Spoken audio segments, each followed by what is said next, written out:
என்ன உங்கள் தலைவர் மாசா நாமக்கல்லில் பண்ணிட்டாரு, அதுக்கு முன்னாடி நாகப்பட்டினத்தில் பண்ணிட்டாரு, திருச்சியில் பண்ணிட்டாரு, கரூரை சொதப்பிடுச்சு. இனிமேல் அவரால் மாஸ் பண்ண முடியுமா?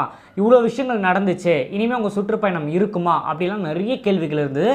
அதுக்கு விஜய் அண்ணனே தெளிவாக ஒரு விஷயம் சொல்லிட்டாரு, இதை விட ஸ்ட்ராங்காக நம்மளோட பயணம் இருக்கும்ட்டு. ஸோ இப்போ நம்ம பொறுமையாக இருக்கிறதுக்கு காரணம் என்ன? சுற்றுப்பயணம் எப்போலேருந்து இருக்கும்? அடுத்த 2 வாரத்துக்கு கிடையாதுங்க.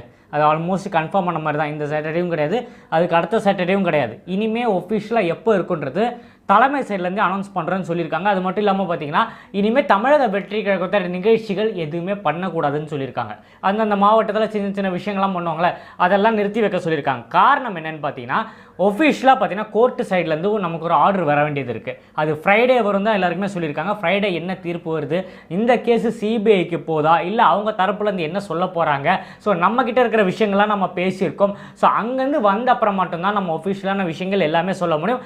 அதனால தான் யாருமே பேச மாட்டாங்க. உங்களுக்கு தெரியும்னு நினைக்கிறேன், கோர்ட்டில் ஒரு விஷயம் நம்ம ஃபைல் பண்ணோம்னா அங்கேருந்து ஜட்ஜ்மெண்ட் வர வரைக்கும் பார்த்தீங்கன்னா நம்ம தேவையில்லாத விஷயங்கள் எதுவுமே சமூக வலைத்தளங்களில் எங்கேயுமே பேசக்கூடாது.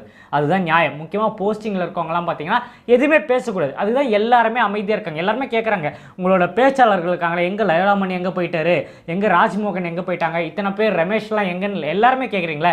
இதுதான் விஷயம். ஒஃபிஷியலாக கோர்ட் சைட்லேருந்து ஒரு ரிசல்ட் வந்த அப்புறம் பார்த்தீங்கன்னா எல்லாருமே பேசுவோம். ஸோ சிபிஐக்கு இந்த விஷயம் போகும் தான் நான் எதிர்பார்க்குறேன். போயிடுச்சுன்னா எல்லாருமே மாட்டிப்பாங்க. யார் யார் இதெல்லாம் உடந்தையாக இருந்தாங்களோ, ஆளுங்கட்சியில் இருக்கவங்கலாம் இப்போது திக்குமுக்க அலைகிறாங்க. என்னடா இவங்க கேஸ் போட்டாங்க, என்ன வரப்போகுது, எப்படி வரப்போகுதுன்னு சொல்லி ஒரே கன்ஃபியூஷனில் இருக்காங்க. அது வந்த அப்புறம் தெரியும் நம்ம யார் எப்படின்றதெல்லாம். ஸோ அடுத்த சுற்றுப்பயணம் இருக்குங்க, ஆனால் எப்போன்றதான் தெரியல. மேபி 2-3 வாரம் தள்ளி அதுக்கப்புறம் இதுக்கான விஷயங்கள், அதாவது பனையூரில் மீட்டிங் நடக்கும்போது நம்ம எப்போவுமே நம்ம ஆளுங்களுக்கு டிஷர்ட்லாம் கொடுத்து நிற்க வச்சு பாதுகாப்பு கொடுத்து விஜய் வந்து நீங்கள் பார்த்துருப்பீங்க. ஸோ இங்கேன்னு பார்க்கும்போது நம்ம காவல்துறையை மட்டும்தான் நம்பியிருந்தோம், அவங்கள மட்டும்தான் நம்பியிருந்தோம். ஸோ இப்போ எல்லாருக்குமே தெரிஞ்சிச்சு அவங்கள மட்டும் நம்பினா கரெக்டாக இருக்காதுன்ட்டு.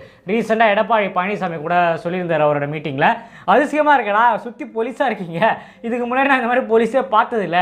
இதே பாதுகாப்பு விஜய் அவர்களுக்கு கரூரில் கொடுத்துருந்தீங்கன்னா இத்தனை 40-41 பேர் இறந்துருப்பாங்களா? வேலிடான பாயிண்ட் அது. ஸோ அது சொல்லியிருக்காங்க. இனிமேல் வருங்காலங்களில் போலீஸ்காரங்க கண்டிப்பாக வருவாங்க. ஆனால் வரலன்னா அது ஒரு விமர்சனமாகவும் தெரியும்.